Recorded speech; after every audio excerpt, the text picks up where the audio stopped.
There's something unsettling about being home alone. Maybe it's the way familiar sounds become foreign, or how shadows seem to move just beyond your vision. Tonight, I'm sharing 5 true stories from people who experienced something they'll never forget during those quiet, isolated hours. These encounters will make you question every creak, every whisper of wind, and every shadow that dances across your wall. Story 1. The Basement Visitor. My name is Sarah, and this happened to me 3 years ago when I was 22. I was house-sitting for my aunt while she was out of town for a week. Her house was this old Victorian place built in the 1920s, with creaky floors and a basement that always felt wrong. It was a Tuesday night around 11 p.m. I'd been watching Netflix on the couch when I heard it, a distinct thud coming from directly below me. The basement. I muted the TV and listened. Nothing. Just the usual settling sounds old houses make, I told myself. But then it happened again. Thud. Like someone had dropped something heavy. Now, my aunt had specifically told me not to worry about the basement. It's just storage, she'd said. The door sticks anyway. You won't need to go down there. But sitting there in the dim living room, I couldn't shake the feeling that something was wrong. I grabbed my phone's flashlight and walked to the basement door in the kitchen. The old brass handle was ice cold under my palm. I turned it slowly, expecting it to stick like my aunt had said, but it opened smoothly. Too smoothly. The wooden stairs groaned under my weight as I descended. The air got colder with each step, and I could smell something musty and damp. My phone's light cut through the darkness, revealing boxes, old furniture, and cobwebs hanging like curtains. That's when I saw them. Wet footprints on the concrete floor. They led from the small basement window to the stairs. To where I was standing. My heart started pounding so hard I could hear it in my ears. The footprints were fresh. I could see water still pooling in the heel marks. Someone had been down here. Recently. I turned to run back upstairs, but froze when I heard breathing that wasn't mine. Slow, deliberate breaths coming from somewhere behind the water heater. I wanted to call out, to demand who was there, but my voice was completely gone. Instead, I did the only thing I could think of. I ran. I bolted up those stairs, slammed the basement door, and shoved a chair under the handle. My hands were shaking so badly I could barely dial 911. The police arrived 20 minutes later. They searched the entire basement with their flashlights and found nothing. No wet footprints. No signs of forced entry. The basement window was locked from the inside and painted shut. It hadn't been opened in years. "Are you sure about what you saw?" the officer asked me, his tone gentle but skeptical. I wanted to say yes. I wanted to insist that I knew what I'd seen. But standing there in the bright kitchen light, with 2 uniformed officers looking at me with concern, I started to doubt myself. Maybe it had been a trick of the light. Maybe old pipes had been dripping, creating patterns that looked like footprints in my panicked state. But here's the thing that still keeps me awake some nights. When I went back to get my phone charger from the basement the next morning, that door, the one my aunt said always stuck, it was wide open. And there, on the concrete floor where I'd seen the footprints, was a single drop of water, slowly dripping from the ceiling above. Except there were no pipes up there. Just solid wooden beams and insulation. To this day, I have no explanation for what happened that night, and I've never house-sat for my aunt again. Story 2. The Midnight Caller. This story comes from Jake, a college student who lived alone in a small apartment near campus. What started as a typical night of studying became something he still can't fully explain. I was 20 years old, living in this cheap 1-bedroom apartment about 10 minutes from my university. It was October, and I had midterms coming up, so I was pulling a lot of late nights. My sleep schedule was completely messed up. I'd usually be awake until 3 or 4 a.m. studying, then sleep until noon. This particular night, it was around 1:30 a.m. and I was at my kitchen table, textbooks spread everywhere, when my landline rang. Yeah, I still had a landline, the apartment came with it, and it was cheaper than getting rid of it. I figured it was probably my mom. She worked night shifts as a nurse and sometimes forgot about time zones when she called. But when I picked up the phone, there was just silence. Not even breathing. Just that empty silence you get on a bad connection. "Hello," I said. Nothing. I hung up. About 10 minutes later, it rang again. This time I was more annoyed than curious. Hello. Still nothing. But just before I hung up, I swear I heard something. It was faint, but it sounded like whispering. Not words I could make out, just this soft, continuous whispering. I hung up and unplugged the phone. Problem solved, right? I went back to studying, but I couldn't concentrate. Every little sound in the apartment seemed amplified. The refrigerator humming, the heat kicking on, the neighbor's TV through the thin walls. Around 2:15 a.m., my cell phone rang. Unknown number. I almost didn't answer, but something made me pick up. Hello, Jake. It was a voice I didn't recognize. Deep, gravelly, like someone who'd been smoking for decades. I can see you. My blood went cold. Who is this? I can see you at your kitchen table. Yellow shirt. Calculus book. I looked down. I was wearing a yellow t-shirt, and my calculus textbook was open in front of me. My heart started racing. I ran to the window and looked out, but it was pitch black outside. The street light on my corner had been broken for weeks. What do you want? I asked, trying to keep my voice steady. I want to come inside, Jake. Let me in. That's when I heard it. Knocking at my front door. 3 slow, deliberate knocks. I hung up the phone and stood there, frozen. The knocking came again. 3 knocks, then silence. My apartment was on the 2nd floor. Someone would have had to get through the main building door first, and I knew I'd locked it earlier. I crept to the peephole and looked out. The hallway was empty, lit only by that flickering fluorescent light that never worked properly. But as I watched, a shadow moved across the far end of the hall. Someone walking just out of view. My phone rang again. Same unknown number. You looked, didn't you, Jake? But you didn't see me. The voice was different now.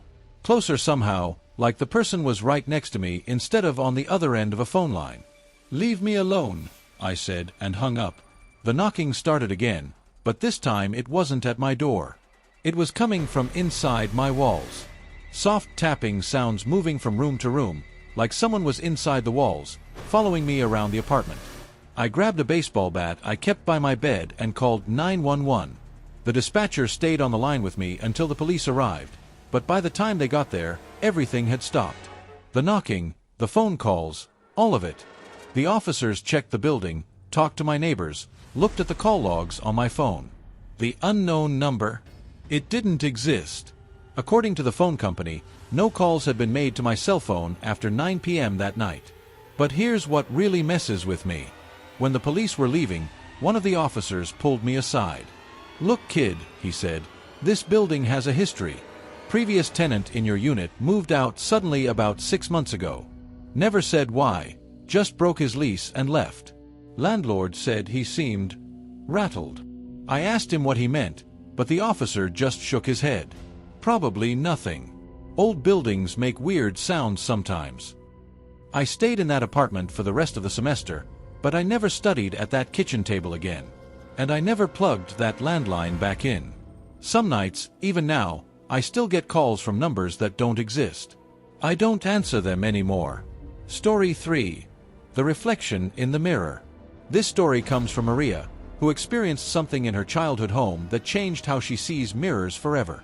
I was 16 and home alone for the weekend. My parents had gone to visit my grandmother, but I'd stayed behind because I had a part-time job at the local movie theater. Our house was this split level from the 1970s. Nothing fancy, but it had always felt safe and comfortable. Saturday night, I was getting ready for bed around 11 p.m. I was in the upstairs bathroom brushing my teeth when I noticed something odd in the mirror.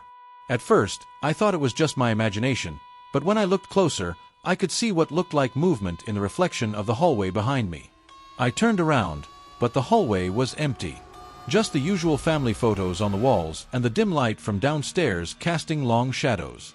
When I looked back at the mirror, everything seemed normal. I finished brushing my teeth and was about to leave when I saw it again. In the mirror, there was definitely someone standing at the end of the hallway. A figure, tall and dark, just standing there watching me. But when I spun around, nothing. The hallway was completely empty. My hands started shaking. I told myself I was just tired, Maybe watching too many horror movies with my friends lately. But I couldn't shake the feeling that something was seriously wrong. I decided to test it. I positioned myself so I could see both the actual hallway and its reflection at the same time. For a few seconds, they matched perfectly. Empty hallway, empty reflection. Then the figure appeared again in the mirror. This time, I didn't turn around. I forced myself to keep looking at both the real hallway and the reflection simultaneously. The hallway behind me was empty. But in the mirror, someone was walking slowly toward me, getting closer with each step. I could make out more details now. It was a man in what looked like old clothes, maybe from decades ago. His face was pale and his eyes were completely black. I wanted to run, but I was paralyzed. The figure in the mirror kept walking until he was right behind me. I should have felt someone's presence, should have felt breathing on my neck, but there was nothing. Just me, alone in the bathroom. In the mirror, the figure reached out like he was going to touch my shoulder. That's when I screamed and ran. I locked myself in my bedroom and called my best friend Ashley. She lived just a few blocks away, and I begged her to come over. "I don't care if your parents get mad," I told her. "I can't be alone in this house right now." Ashley's older brother drove her over, and she spent the night. I told her what happened, and she was skeptical at first, but she agreed to help me test it. We went back to the bathroom together around 1 a.m. At first, everything was normal. We both looked in the mirror, and everything matched, just the two of us and the empty hallway behind us. Then Ashley gasped. "Maria," she whispered, "do you see that?" I looked at her reflection in the mirror, and her face had gone completely white. What do you see?" "There's someone behind you in the mirror." "But..." She turned to look at the actual hallway. "There's nobody actually there." We both stared at the mirror. Ashley could see the figure too. An old man in outdated clothes, standing right behind me, his black eyes staring directly at our reflections. "Let's get out of here," Ashley said, and we ran back to my bedroom. The next morning, I called my parents and told them I was sick and needed to come stay with my grandmother. I couldn't tell them the real reason. They would have thought I was having some kind of breakdown. But here's the thing that still haunts me. When my parents came home Sunday night, my mom mentioned that she'd been going through old photo albums at my grandmother's house. She'd found pictures of the previous owners of our house from the 1960s. "There was this one man," she said casually, "who apparently died in the house. Heart attack, I think. Your grandmother remembered the story. She showed me the photo. It was him. The man from the mirror. Same face, same old-fashioned clothes, same unsettling stare." My mom noticed my reaction. "Are you okay, honey? You look like you've seen a ghost." I just nodded and said I was still feeling sick.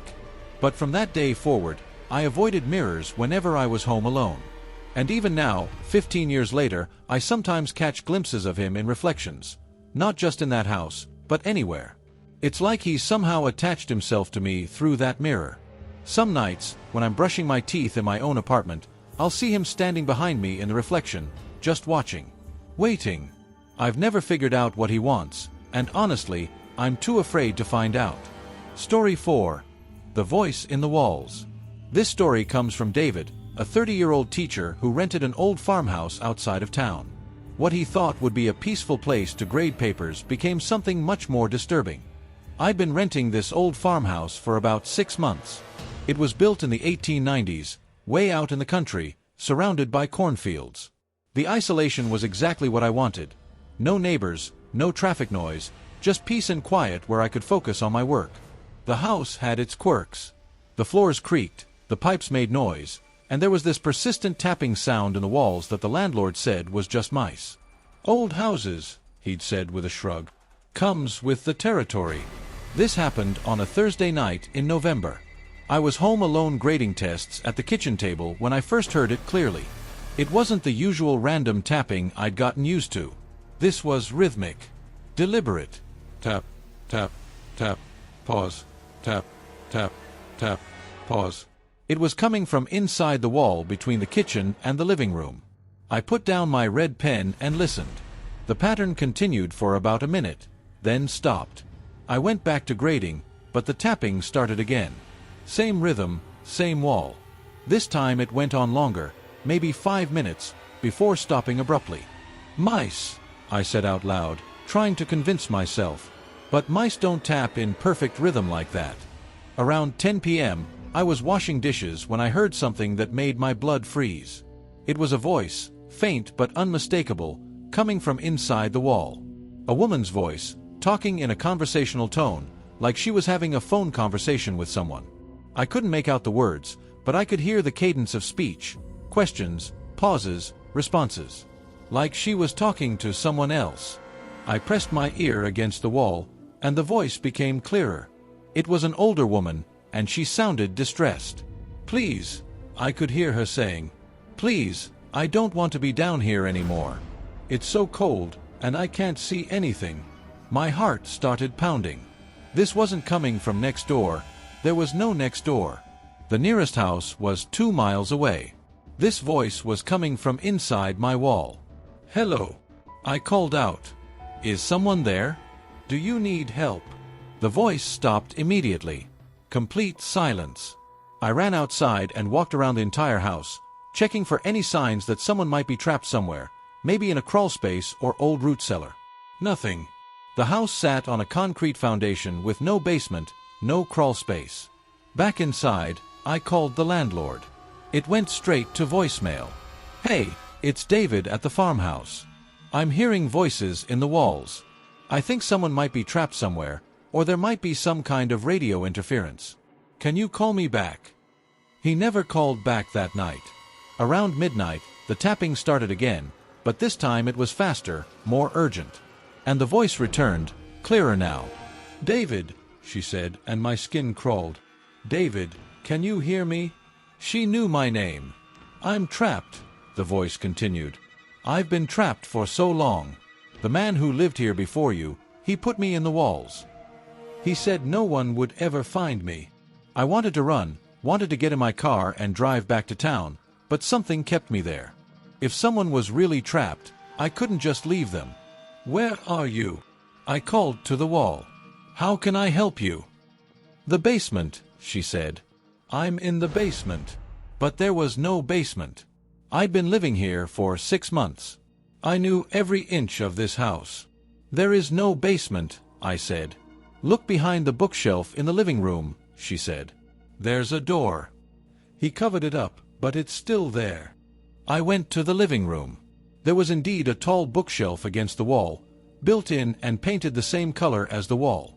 It looked like it had been there forever, but when I examined it closely, I could see faint lines where it might separate from the wall. I started pulling books off the shelves, and that's when I found it. A small brass handle, painted over so many times it was barely visible. When I turned it, a section of the bookshelf swung inward like a door. Behind it was a narrow staircase leading down into complete darkness. The smell hit me immediately. Something awful, like decay and mold and things that should never see sunlight. I grabbed a flashlight from the kitchen and shone it down the stairs. "I'm here," came the voice from below, much clearer now. "Please help me. I'm so cold." Every instinct I had told me not to go down those stairs. But if someone was trapped down there, if they'd been there for months or years. I took one step down, then another. The wooden stairs creaked under my weight, and I could feel spider webs brushing against my face. "Keep coming," the voice said. "I can see your light." At the bottom of the stairs was a small room, maybe 8 feet by 8 feet, with stone walls and a dirt floor. My flashlight beam swept across the space, and I saw something that made me stumble backward. Bones. Human bones scattered across the dirt floor. A skull grinning up at me from the corner. Pieces of rotted clothing. "You found me," said the voice, and I realized it wasn't coming from the bones. It was coming from all around me, from the walls themselves. "Thank you for finding me, David. Now I won't be alone anymore." That's when the door at the top of the stairs slammed shut. I ran up those stairs and threw my entire body weight against the door, but it wouldn't budge. I was trapped in that basement with those bones and that voice, which had started laughing now, a sound that will haunt me for the rest of my life. I must have passed out from panic, because the next thing I remember was waking up in my own bed the following morning. Sunlight was streaming through the windows, and everything seemed normal. I ran to the living room, and the bookshelf was exactly as it had always been, solid, built-in, with no sign of a hidden door. I moved out that same day. Didn't even pack properly, just threw everything in my car and left. Later, I did some research at the local library. Turns out the farmhouse had a history. In 1987, a woman named Helen Morrison had gone missing. She was last seen visiting the previous tenant of the farmhouse, a man named Robert Chen who'd lived there alone for 15 years. Chen died of a heart attack in 1995, and Helen Morrison was never found. The police had searched the property thoroughly, but they never found a basement. According to the original blueprints, there wasn't supposed to be one. I never went back to that house, and I never told anyone this story until now. But sometimes, on quiet nights, I still hear her voice in the walls of wherever I'm living, thanking me for finding her, promising that I'll never be alone. Story 5. The Uninvited Guest. Our final story comes from Lisa, a graduate student who thought she'd found the perfect quiet place to work on her thesis. What she discovered was that some houses are never truly empty. I was 24 and in my final year of graduate school. I'd been struggling to find a quiet place to write my thesis. My apartment was too noisy, the library was always crowded, and I needed somewhere I could really focus. That's when my professor mentioned her cousin's house. She's traveling in Europe for 3 months, she said. She needs someone to water the plants and collect the mail. You could stay there and work on your thesis. It's perfect, big, quiet, and completely isolated. The house was beautiful, a Victorian mansion about 30 minutes outside of town, surrounded by old oak trees. It had been in her family for generations, and you could feel the history in every room. I moved in on a Sunday afternoon in March. The cousin, Margaret, had left detailed instructions about the plants, the mail, the thermostat. The only thing, she'd written in her note, is that sometimes you might hear footsteps upstairs. It's just the house settling. These old places make noise. Don't worry about it. The first week was perfect. I set up my laptop in the sunroom overlooking the garden, and I got more work done than I had in months. The house was peaceful, quiet, and exactly what I needed. But then I started noticing things. It began with small stuff. I'd leave a book on the coffee table, and later find it on the kitchen counter. Or I'd put my coffee mug in the dishwasher, and find it back on the counter, clean and dry. At first, I thought I was just being absent-minded. Stress from the thesis, you know? But then it escalated. One night, around 11 p.m., I was working in the sunroom when I heard footsteps upstairs. Clear, deliberate footsteps walking across the floor above me. I remembered Margaret's note about the house settling, so I tried to ignore it. But these weren't settling sounds. These were footsteps. Someone walking from one end of the upstairs hall to the other, then back again. I went to the bottom of the stairs and called up, "Hello? Is someone there?" The footsteps stopped immediately. I climbed the stairs slowly, my heart pounding. The upstairs hall was dark except for a bit of light coming from the street lamp outside. All the bedroom doors were closed, just as I'd left them. I checked each room. Nothing. No signs that anyone had been there. I went back downstairs and tried to focus on my work, but I couldn't concentrate. Every little sound made me jump. Around 1 a.m., I decided to go to bed. I was staying in the guest room on the first floor. Margaret had said it would be more convenient than using her bedroom upstairs. I was just falling asleep when I heard my name. Lisa. It was a woman's voice, soft but clear, coming from somewhere in the house.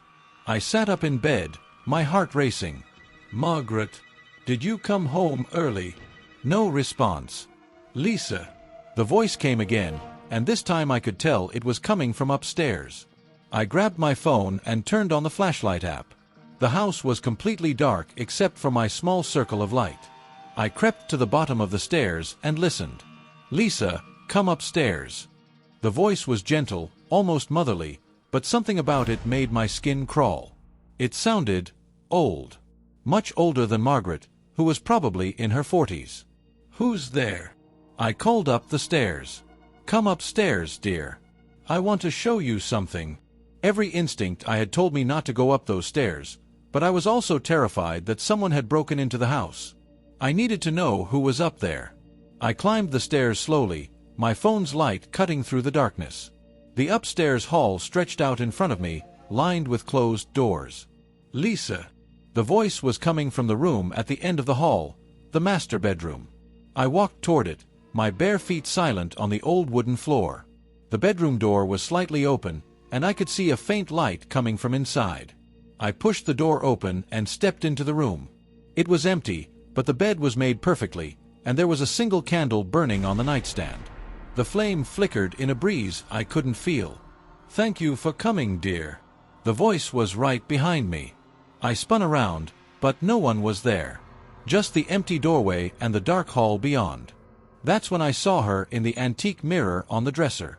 An elderly woman in a white nightgown, standing directly behind me. She had kind eyes and gray hair pulled back in a bun. But when I turned around again, there was still no one there. "Don't be afraid," she said, and her voice seemed to come from everywhere at once. "I've been alone in this house for so long. It's nice to have company." I wanted to run, but I was frozen with terror. In the mirror, I could see her reaching out like she wanted to touch my shoulder. "You can see me," she said, sounding pleased. "Most people can't. But you're different, aren't you, Lisa? You're sensitive to these things.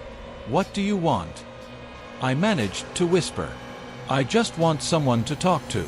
It gets so lonely here, especially at night. Margaret never stays long when she visits, and she can't see me at all." I was talking to a ghost.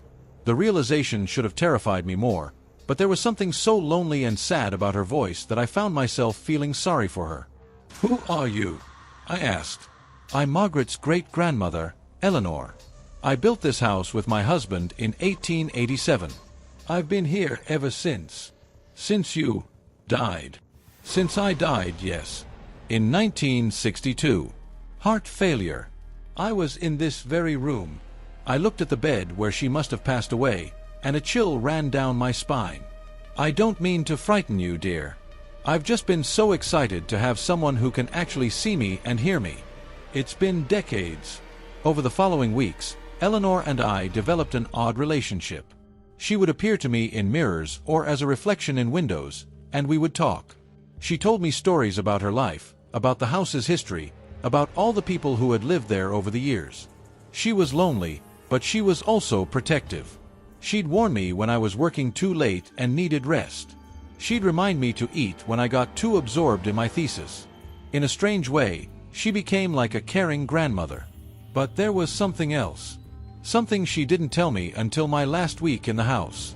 "Lisa," she said one night, appearing in the bathroom mirror while I was brushing my teeth. "I need to tell you something important." "What is it?" "I'm not the only one here." My blood went cold. "What do you mean?" "There are others. Not everyone who dies in this house is as peaceful as I am. There's someone else here, someone who's been getting stronger since you arrived. Someone who doesn't want you to leave." "What are you talking about?" "He's been feeding off your energy, growing more powerful. I've been trying to protect you, but I don't know how much longer I can keep him away." That night, I barely slept. Every sound in the house seemed threatening, every shadow looked like it was moving. And for the first time since I'd been there, I felt genuinely afraid. The next morning, I started packing. I'd gotten enough work done on my thesis, and Eleanor's warning had spooked me more than I wanted to admit. But as I was loading my car, Eleanor appeared one last time in the reflection of my car window. "Be careful, Lisa," she said. "He followed people before. He might follow you." "What do you mean?" "Check your rearview mirror as you drive away. If you see him, don't stop until you reach holy ground. A church, a cemetery, somewhere sacred." I drove away from that house with my hands shaking on the steering wheel. About 5 miles down the road, I glanced in my rearview mirror and saw him, a dark figure in the back seat, staring at me with eyes like black holes. I drove straight to the nearest church and sat in the parking lot until sunrise. When I looked in the mirror again, he was gone. I finished my thesis and graduated, got a good job in another state, and moved on with my life. But sometimes, even now, I catch glimpses of him in reflections. Always watching, always waiting. Eleanor was right. Some things follow you. And some houses are never truly empty, no matter how alone you think you are. Which story scared you the most? Was it Sarah's mysterious basement visitor, Jake's midnight caller who could see everything he was doing, Maria's encounter with a ghost that only appeared in mirrors, David's discovery of a hidden basement and the voice of a woman who'd been missing for decades, or Lisa's experience with Eleanor and the dark presence that still follows her today? These stories remind us that being home alone isn't always the peaceful experience we expect it to be. Sometimes, we're not as alone as we think. Sometimes, the houses we live in hold secrets we never imagined. And sometimes, the things we encounter in our most vulnerable moments follow us long after we think we've escaped. Comment below and let me know which story gave you chills, and subscribe for more true horror stories. Because the truth is often more terrifying than anything our imagination can create.